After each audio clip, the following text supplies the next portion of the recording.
Okay, good morning, everyone. Today, we're going to have our second seminar this semester, and we have the honor to have Jessie Cheok, who is from Bank Negara Malaysia, and she will presenting her paper on the role of central bank forecast in shaping analysis expectations in Malaysia. So as usual, you have 1 hour, and there are going to be questions in between.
Bank forecast influence analyst expectations for inflation and GDP growth.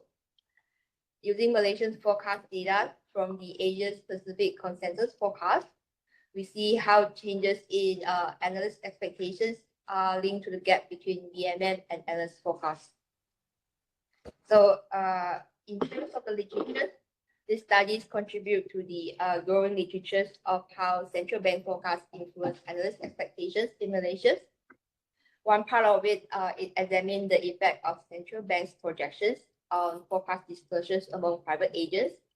While there's another part which is more aligned with the current studies, basically looking at the changes in expectations among professional forecasters once central bank released the forecast. So for Peterson and Hattori et al., they find that there's a significant influence of the central bank forecast on analyst expectations. So building on Peterson's and Hattori et al. Papers, these papers contribute to the literature in two dimensions. First is we take into account of the state-dependent analysis, meaning that we examine the BMM projections under different economic conditions, includes stable economic conditions as well as the economic shocks periods.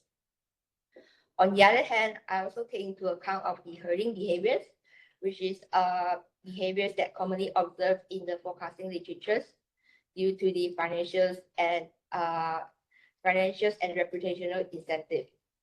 So by taking into account of these herding behaviors when assessing the influence of the BMM forecast, I would like to isolate the impact from the BMM influence from others behaviors that could be captured from the forecasting process.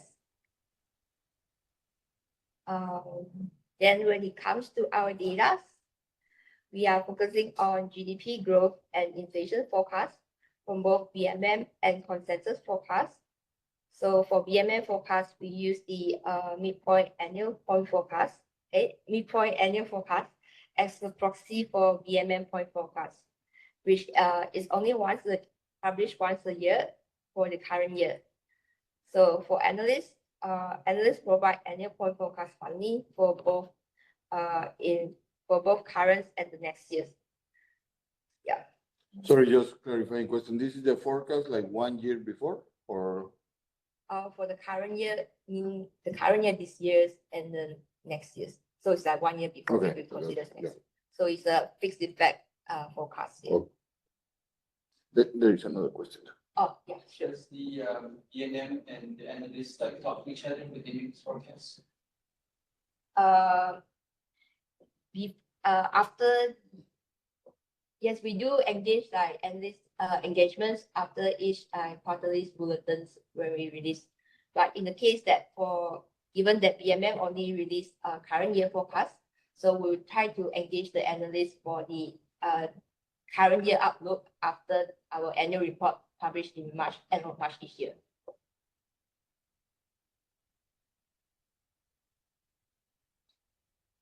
Yep. So maybe I move. So this slide will better illustrate the release of the forecast. So as I mentioned earlier, analysts have their money forecast available for both current and next year's, and BMM only releases current year forecast for at the end of March each year. So to keep our analysis aligned with the quarterly GDP upturns, we use the quarterly data frequency in the estimations. Does the analyst not stay the same or do they change? Like between 2005 and 2024, is it the same analyst throughout?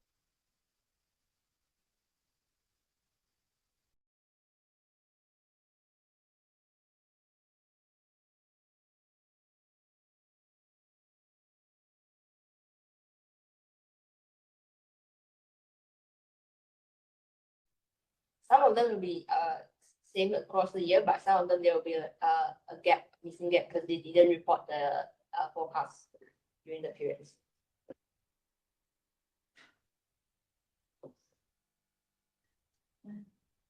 So to distinguish the influence of the BMM forecast between the staples and economic conditions and economic shocks, we identified this year as periods of economic shock. So these shocks are mainly driven by supply shock, except for the COVID-19 pandemic in 2020, which have both supply and demand shocks.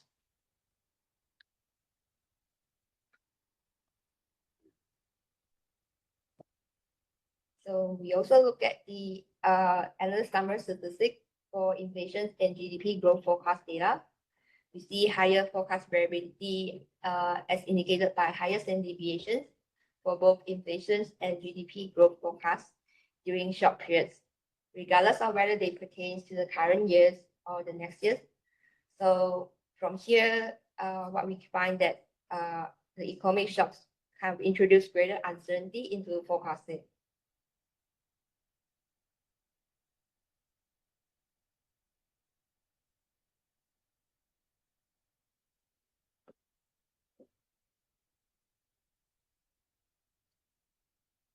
So when it comes to methodology, we are focusing on how analysts adjust their forecast from the first to the second quarter. So there is the dependent variables here, is Y variables here. So meaning that we look at the changes of analyst forecast from the first to the second quarter. And this adjustment depends on how much their initial forecast deviates from the BMM forecast. So that is the first box over there.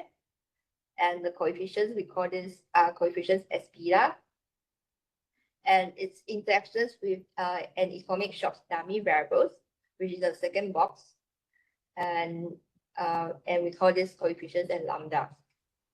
So on top of that, we also consider herding behavior, which is how much an analyst forecast deviates from the average consensus forecast, along with other related variables that could affect annual forecast in the second quarters.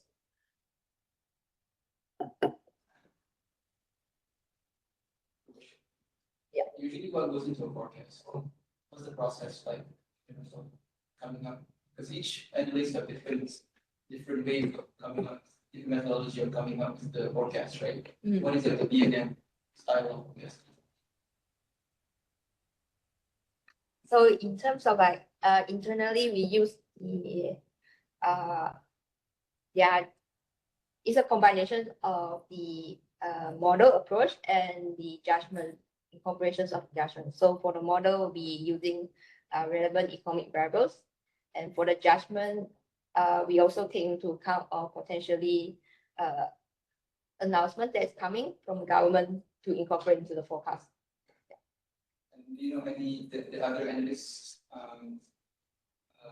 way of forecasting or Based on the literatures from the US, they did some surveys to look at how analysts conduct the forecast. So basically, it's quite similar to us. So it's like a combination of the models and the judgment base.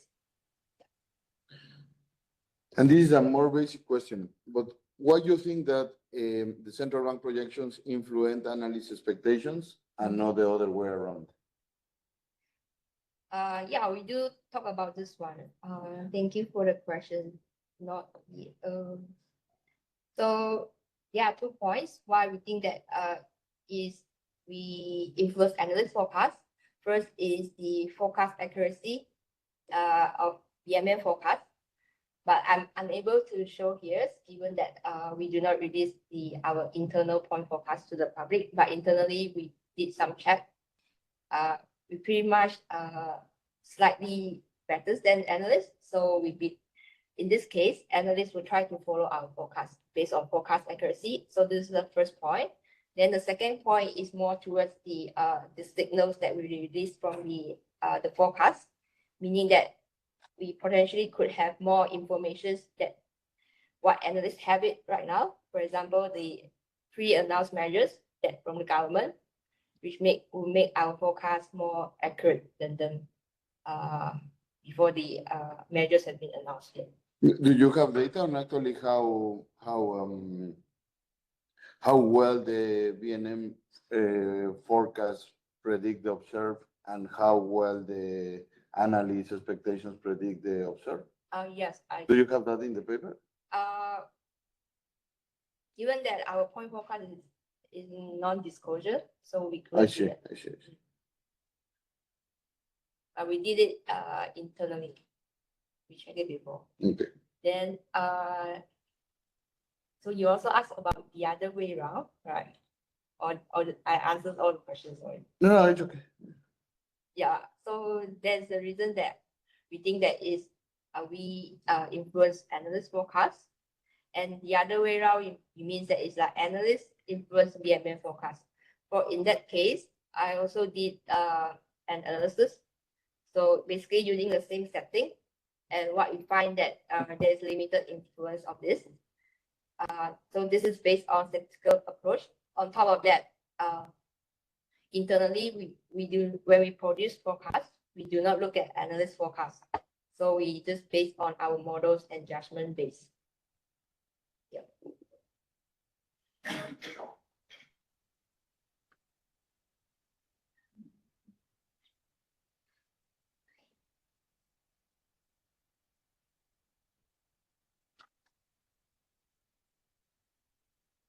So before diving into the empirical result, let's check out a simple correlation analysis using the scalar plot. So on the y-axis, we have the analyst forecast revisions in the second quarter from the first quarters. And on the x-axis, we have the analyst forecast deviations from BMM forecast. So two key takeaways from here is first is what we observed that the scalar plot shows an upward sloping trend line, indicating that analysts make adjustments to their current year inflation and GDP growth forecast when their initial forecast deviates from BMM forecast. And this trend is more pronounced during the periods of economic shocks, when we see there's a steeper slope line compared to the stable period. If you remove that COVID-19 pandemic right from the data, then it would be like flat, right? The data. I think it will be pretty in line with the stable normal periods. So this kind of like indicate that BMM do have some additional information compared to the public. But only during shock periods. Yeah, that's what observed in the data slot. But I think on top of the shock periods, most of the like related to the government measures, we also have like some upper hand from compared to the analyst forecast. In terms of like the real life value, is it closer or farther than average? You mean closest to the actual? Between the analyst and the PM, when you do their forecast, and you saw the value after that year, you observe that year, you see on average PNM is closer to the real value or during the shock periods is BMM closer.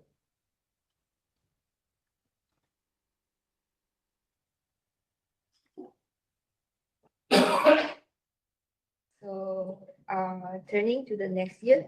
So here I present a similar analysis for the next year's forecast. As mentioned earlier during my presentations, BMM does not publish next year's forecast. So it is not possible to make an apple-to-apple comparisons compared to the previous slide. So what I'm doing here is I compare the analyst next year's forecast against the BMM current year forecast. So the idea is if BMM for this year is higher than what they anticipated, this could translate to a higher base in the year-on-year calculations for the next year. So which will lead to the downward revisions in their next year forecast for GDP growth and inflation.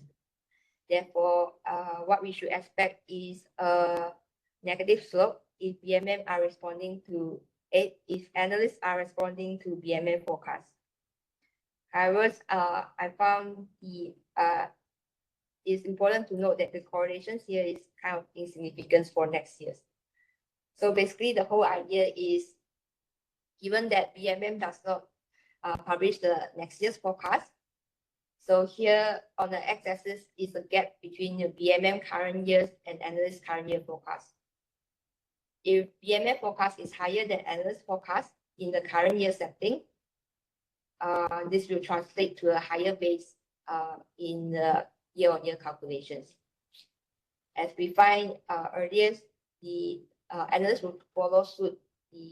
Will adjust towards BMM current year forecast to be higher. So hence, in the year-on-year calculation, their next year forecast will be lower because it takes into account of the adjustment for the current year. Do you have a reason why the inflation, when it comes to the second quarter, is better forecasted than the growth? For example, in the first one, growth is like close to each other, like during COVID from the picture. But in this, in Q2, seems like inflation is much of a stronger similarity between analysts and Bank Negara. Do you have a reason why inflation and growth? There's a difference there?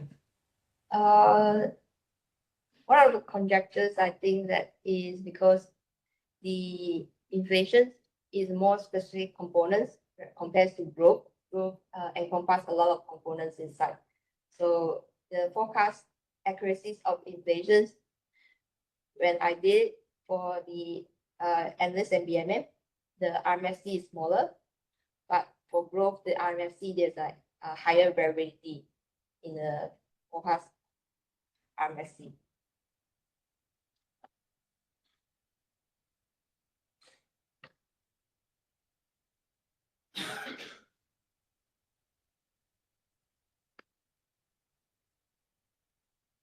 So turning to the empirical result, overall the empirical result aligned with the scalar plot, showing a positive influence on BMM forecast and its interactions with the economic shocks. So this means that the divergence between BMN and analyst forecast in the first quarters is linked to the upward forecast revisions for growth and inflations. If we look at the second box, the third box, during the economic shock, BMM forecast has a stronger influence compared to the stable period, as indicated with the positive and significance coefficients. Interestingly, herding behaviors, which as indicated as the second box,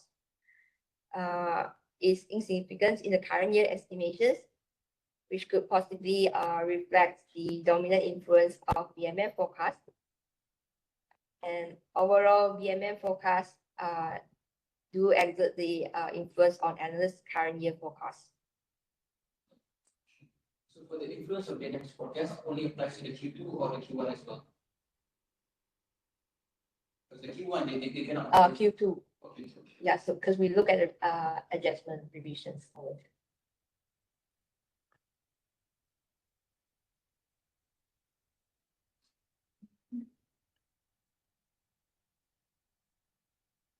So turning to the next year's forecast, three takeaway from here is the influence of the current year's BMM forecast shows a negative sign and is insignificant. So it is similar to what we observe in the scalar plot. However, herding behaviors and other macroeconomic variables are positive and significant, which indicate that in the absence of the BMM current year forecast, herding behaviors and other macroeconomic outcomes will contribute to the forming of analysts' next year's outlook. So besides the main result, we also conducted a robustness check using the money time frame, meaning that is the April's adjustment from the March forecast data, as well as the standardized forecast gap, meaning that we divide the gap of BMM forecast and analyst forecast with their standard deviations. And overall, the key finding from the robustness result remain the same, pretty much the same as the key result presented here.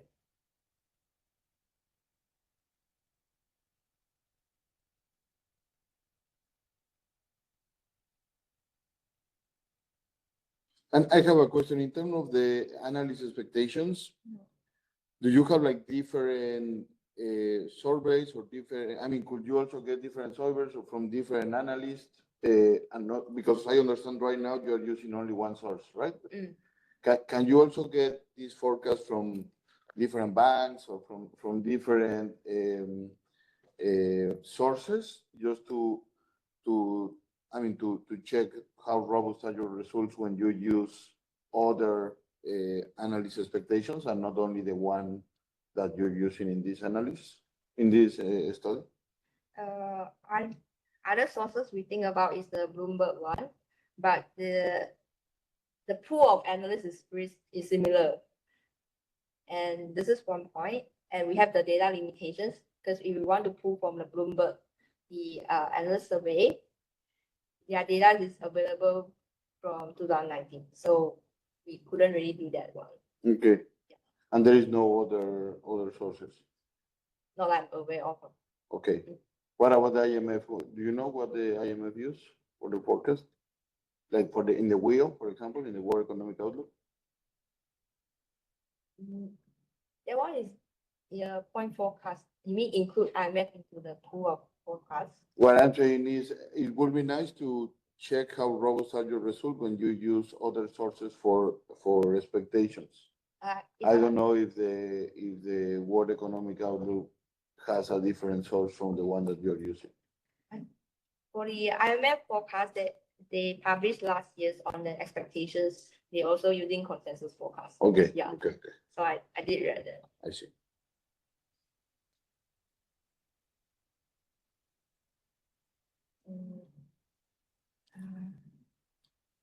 So in summary, our findings suggest that the BMM influence on next year expectations is limited and possibly due to the absence of publicly available forecasts.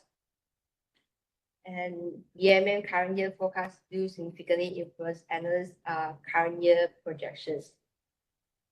So in terms of policy implications, we have two policy implications here.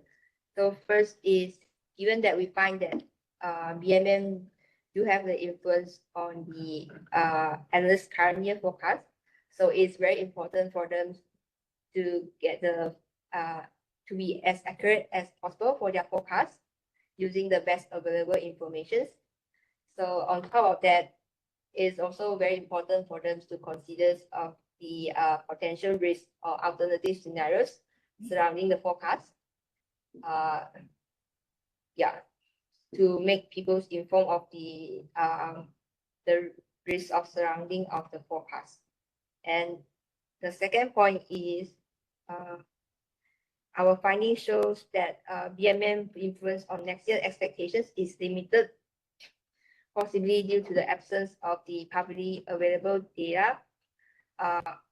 In this regard, I would like to seek views from the audiences as whether should BMM consider releasing next year's forecast to align the expectations of stakeholders.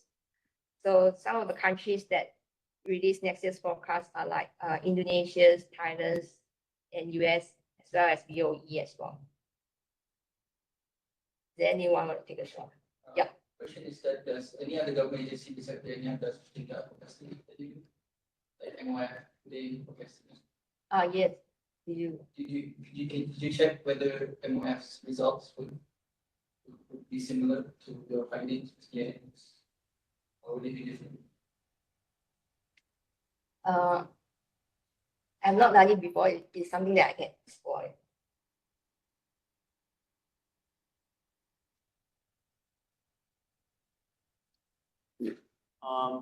So two questions. One is like a basic question. But why do you care about BNM's forecast to be,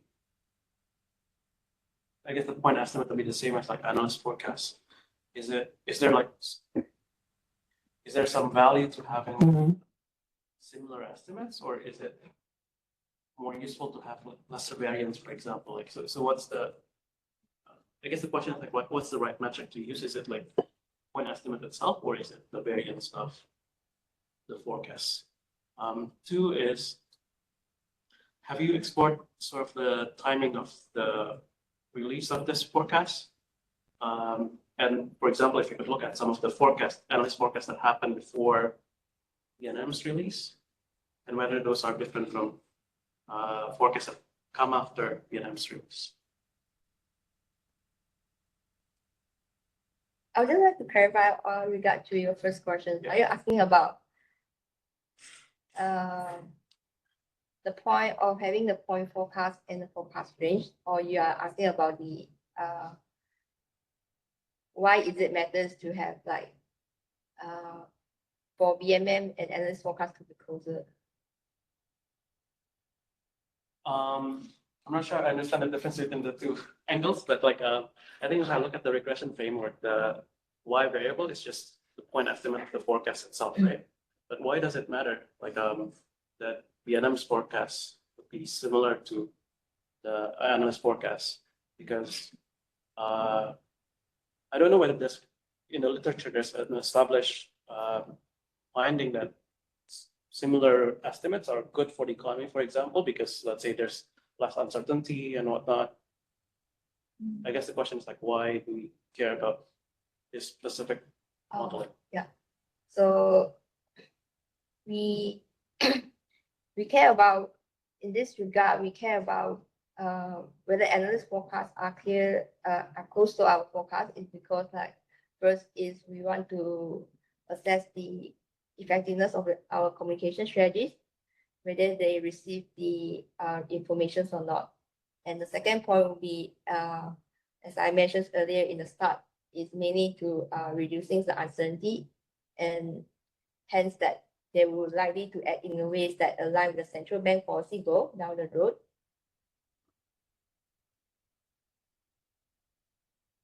Because I think if it's for uncertainty, I wonder if variance is the right measure.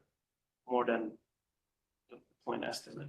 Because like if it's just like, one analyst forecast, it could be noisy and obviously it has different assumptions. I don't know whether that's true. Your Y variable is not a point forecast, right?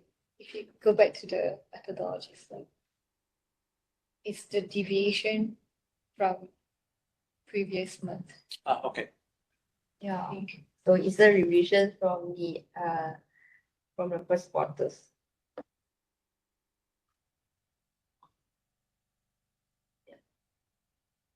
Do you think that investors actually respond to these forecasts? And do you think like other economic agents actually respond? So as a result, like the forecast becomes like a self-playing box, right? So essentially, like you're not really.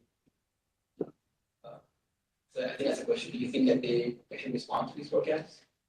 Something like, yeah, so information that's. Based on our regional survey, especially investors and businesses, they do look at our forecast when we release to the public. Yeah. So in this case, we will take it, they do kind of follow our forecast.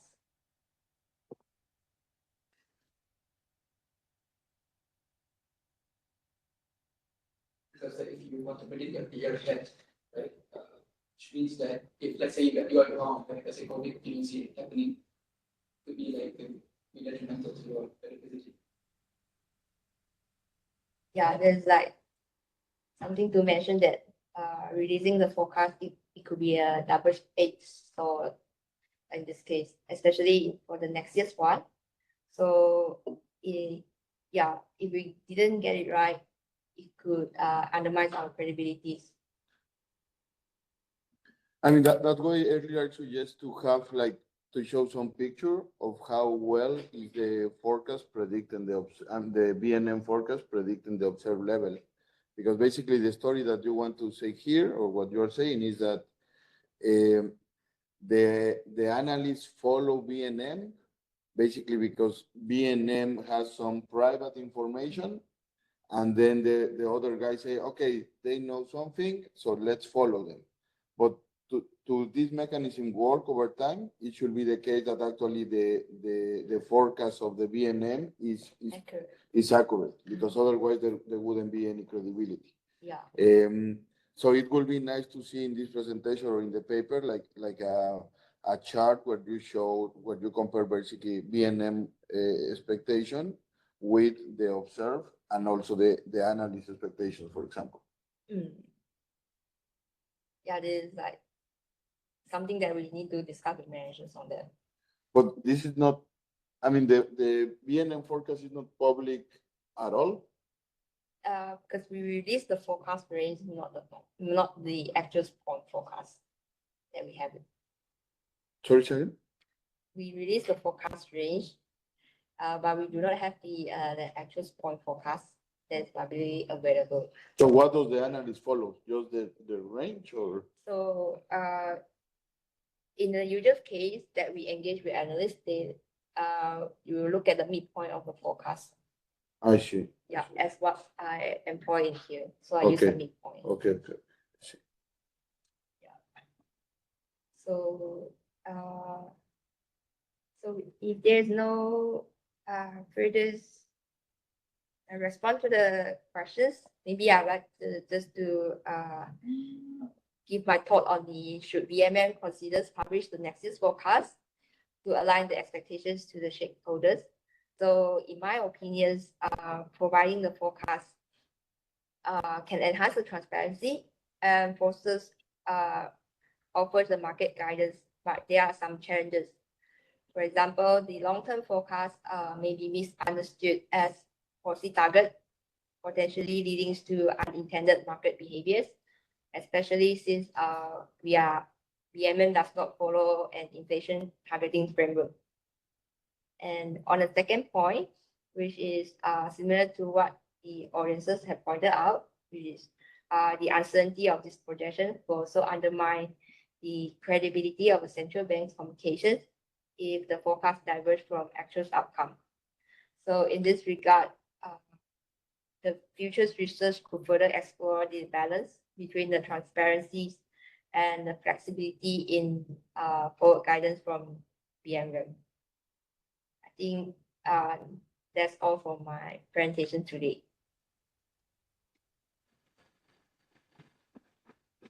Any other question? We have a lot of time. Hi, Jessie. Can you share more about the interaction term between the economic shock and the herding behavior?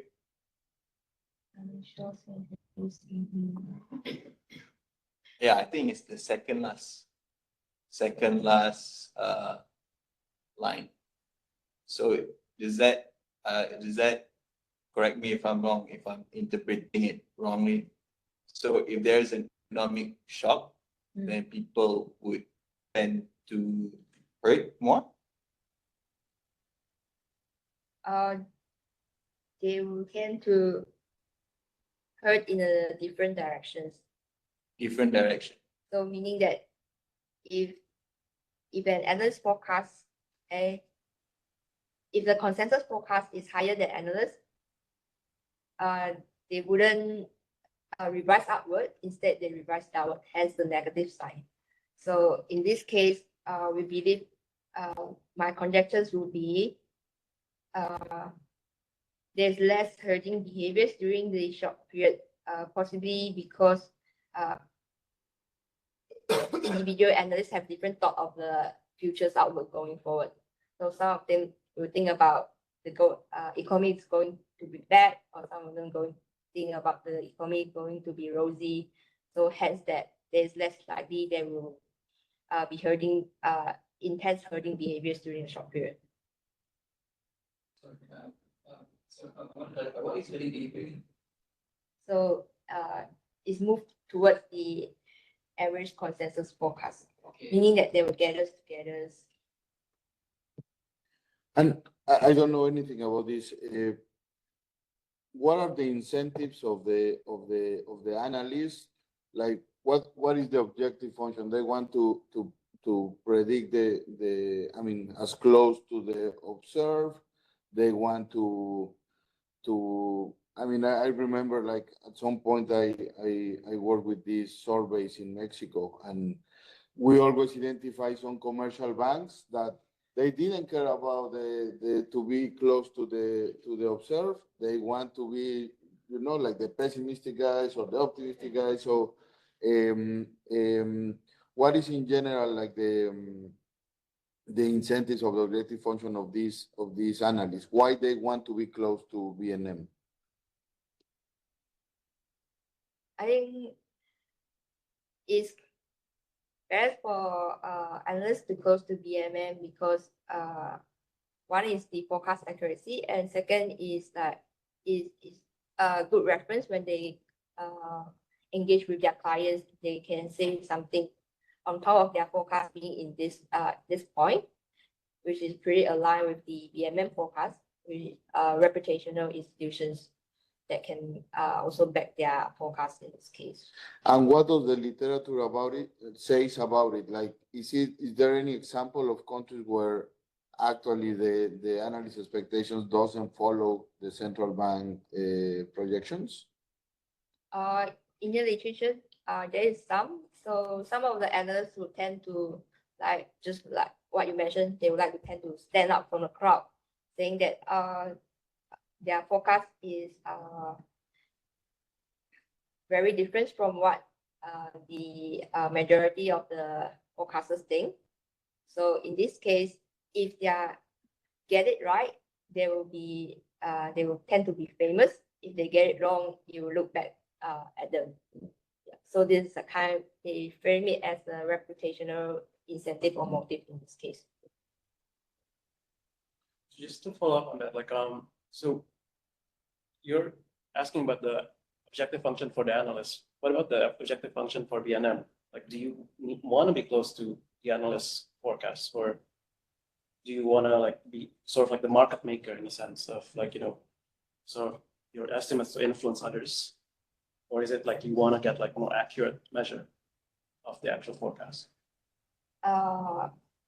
from us will be, we would like to get more accurate forecasts. However, we also would like analysts to kind of follow our forecast for businesses and individuals to have some sense of the future's policy going forward. And I have another question because we have a lot of time. So, do you also have like a forecast for the exchange rate? We do not forecast exchange rate. Why not?